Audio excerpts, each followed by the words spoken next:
Hi students, welcome to graduate with us. आज की video में हम कॉर्पोरेट अकाउंटिंग का एक इम्पॉर्टेंट क्वेश्चन करने वाले हैं जो 2018, 19 और 20 के क्वेश्चन पेपर में आया है। तो ये क्वेश्चन काफ़ी इंपॉर्टेंट है, तो आप इस वीडियो को अच्छे से देखें और समझें। क्वेश्चन इज गुडविल क्या होती है, कौन से फैक्टर्स पे बेस्ड होती है, किस मेथड से हम वैल्यू करते हैं गुडविल को। Meaning and definition of goodwill. तो गुडविल एक असेट होता है कंपनी का जो कि उसकी पॉपुलैरिटी से बनता है। एक बिजनेसमैन को पॉपुलैरिटी मिलती है जब वो ऑनेस्ट रहता है, अच्छा बिहेवियर दिखाता है, इफेक्टिव सेल्समैनशिप होती है, कस्टमर से अच्छे से डील करता है। तो ये सब चीज़ें लॉन्ग टर्म में उसकी गुडविल बन जाती हैं। गुडविल एक मैग्नेट है जो अट्रैक्ट करता है कस्टमर को उस स्पेसिफिक बिजनेस के लिए, अगर हम कंपेयर करें उसको अदर बिजनेसेस से। दस गुडविल को हम कह सकते हैं कि फर्म की जब एबिलिटी हो जाए कि वो नॉर्मल प्रॉफिट से ज़्यादा प्रॉफिट कमाने लगे। इन रियलिटी गुडविल मतलब जब बिजनेस हायर प्रॉफिट इंजॉय करे। इसीलिए गुडविल इनटेंजिबल होता है क्योंकि हम इसे देख नहीं पाते, पर ये बिजनेस के लिए बहुत इंपॉर्टेंट असेट माना जाता है।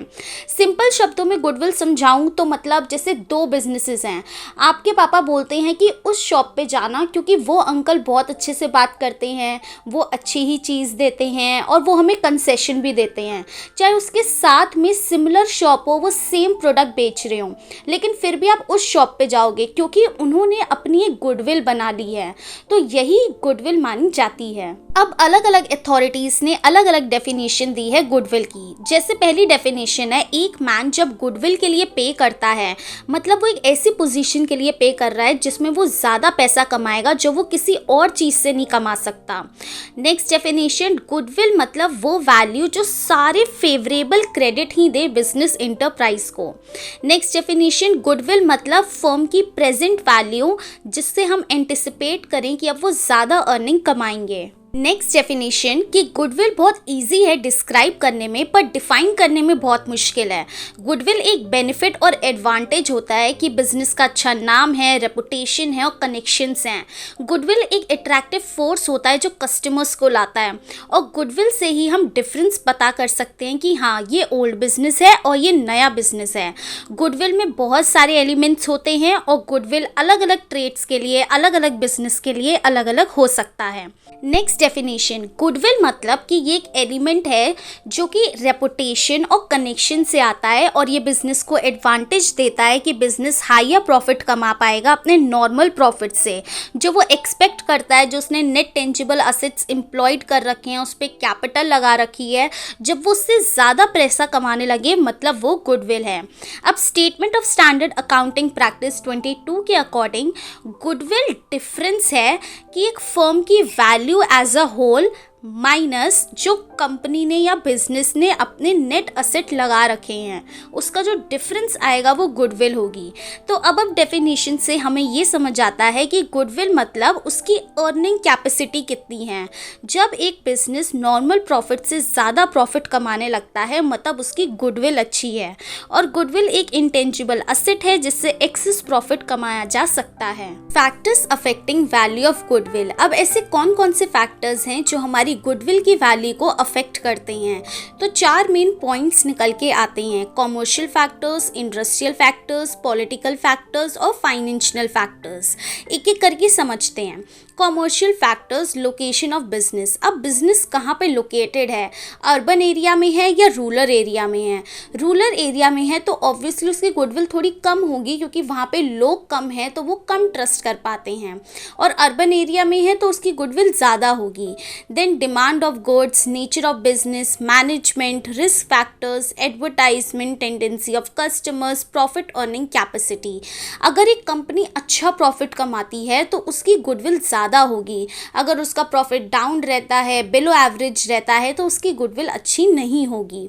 Industrial factors, substitute goods. अब उस बिजनेस के आसपास उसके ही जैसे कितने बिजनेस हैं, जैसे डोमिनोज के बिल्कुल पास पिज्ज़ा हट है या फिर 5-6 किलोमीटर दूर है।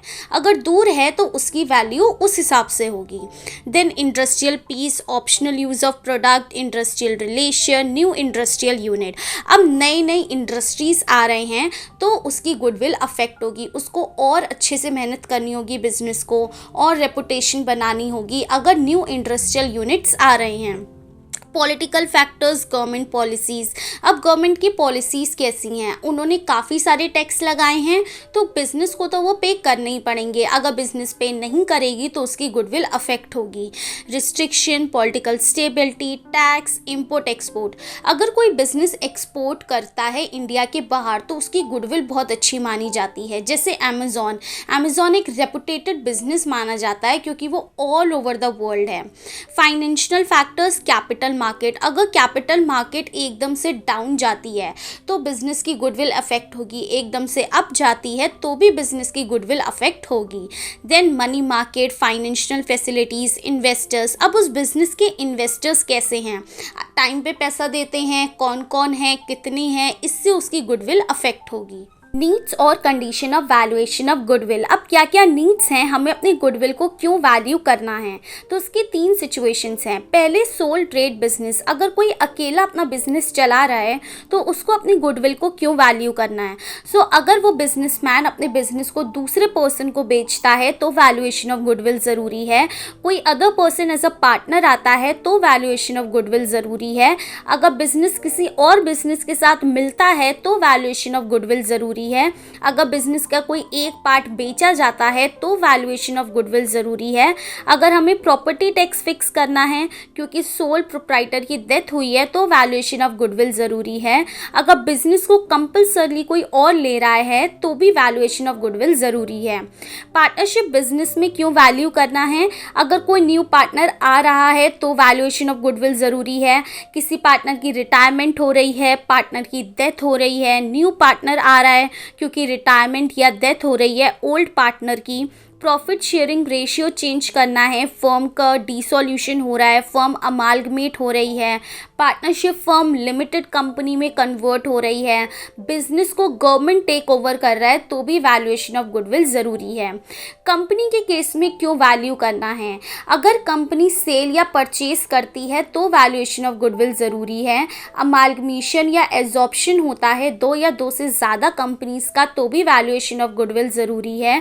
कंपनी के इक्विटी शेयर्स की वैल्यू निकालनी है तो गुडविल की वैल्यूएशन ज़रूरी है। रीओपन करना है रिटर्न ऑफ गुडविल अकाउंट को तो भी वैल्यूएशन ऑफ गुडविल ज़रूरी है। अगर जो कंपनी है उसको गवर्नमेंट टेक ओवर कर रही है तो भी वैल्यूएशन ऑफ गुडविल ज़रूरी है। तो बेसिकली चाहे कोई भी बिजनेस हो, सब में गुडविल निकालना बहुत ज़रूरी है। नेचर और क्लासिफिकेशन ऑफ गुडविल। अब कितने टाइप्स की होती है गुडविल, ये जूलॉजिकल क्लासिफिकेशन में क्लासिफाई किया गया है। जैसे पहला डॉग गुडविल, तो ये रेपुटेशन जो होती है फर्म की, ये पर्सन से कनेक्टेड होती है, प्लेस से नहीं। जैसे डॉग का नेचर होता है वो अपने मास्टर से ज़्यादा कनेक्ट होता है, जहाँ जहाँ मास्टर जाएगा उसको वहाँ वहाँ फॉलो करेगा। ऐसे ही ये गुडविल मूव करती है पर्सन के साथ। तो इस टाइप की गुडविल देखी जाती है डॉक्टर्स, अकाउंटेंट, टीचर्स और लॉयर्स में। फॉर एग्जाम्पल, एक डॉक्टर काम करता था यूपी में, वहाँ पे वो सबका इलाज करता था, बहुत अच्छा डॉक्टर था, सब उस पर बहुत ट्रस्ट करते थे। अब वो डॉक्टर शिफ्ट हो जाता है दिल्ली में, तो अब जब वो दिल्ली में शिफ्ट होगा तो उसकी गुडविल वहाँ आ जाएगी। जो यूपी वाला हॉस्पिटल, अब शायद वहाँ कोई जाए ना क्योंकि वो वाला डॉक्टर नहीं है, इसलिए उसकी गुडविल शिफ्ट हो गई दिल्ली में। तो इस टाइप की गुडविल को डॉग गुडविल कहेंगे। कैट गुडविल, इस टाइप की गुडविल अटैच होती है प्लेस से इंस्टेंट ऑफ पर्सन। जैसे कैट का नेचर होता है वो घर की एक जगह से अटैच होता है और वहीं पे रहता है इंस्टेंट ऑफ पर्सन। तो इस टाइप की गुडविल देखी जाती है कि जब जो बिज़नेस का ओनर है वो चेंज भी हो जाए फिर भी कस्टमर उसी बिज़नेस के पास जाता है। जैसे कि डोमिनोज़ है, अब वहाँ पे एक सर्वेंट काम करता था, बहुत अच्छा सा, सबसे अच्छे से बात करता था, बहुत अच्छी सर्विस थी उसकी, बट अब वो चला जाता है, लेकिन फिर भी लोग डोमिनोज़ पे जाएंगे क्योंकि उन्हें वो पिज़्ज़ा पसंद है। तो इस टाइप की गुडविल हो गई कैट गुडविल।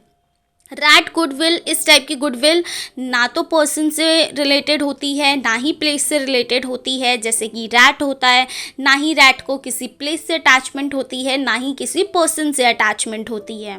तो इस केस में कभी कभी गुडविल निकालना भी मुश्किल हो जाता है कि एक्चुअली में उस बिजनेस की कोई गुडविल है भी या नहीं है। Methods of valuation of goodwill. अब ऐसे कौन कौन से मेथड्स हैं जिससे हम गुडविल को वैल्यू कर सकते हैं, तो 4 मेथड्स होते हैं, जिसमें पहला मेथड है एवरेज प्रॉफिट मेथड। इस मेथड में गुडविल को कैलकुलेट करा जाता है एवरेज बेसिस पे, जो पिछले सालों के ईयर से हम लेते हैं। इस एवरेज को मल्टीप्लाई करा जाता है नंबर ऑफ ईयर से। ये बहुत सिंपल है और मोस्ट कॉमनली यूज मेथड माना जाता है। तो goodwill is equal to average profit into number of purchased year.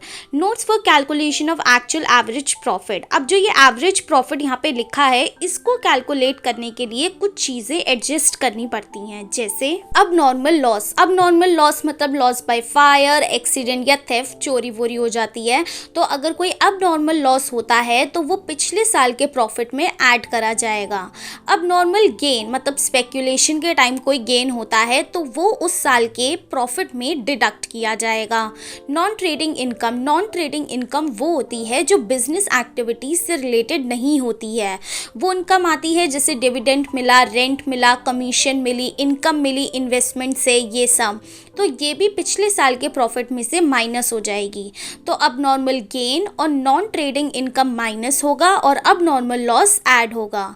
Next method is super profit method. इस मेथड में सुपर प्रॉफिट मतलब जब हम एवरेज प्रॉफिट मतलब एक्चुअल एक्सपेक्टेड और मेंटेनेबल प्रॉफिट, ये माइनस नॉर्मल प्रॉफिट, इसका जो डिफरेंस होता है दैट इज सुपर प्रॉफिट।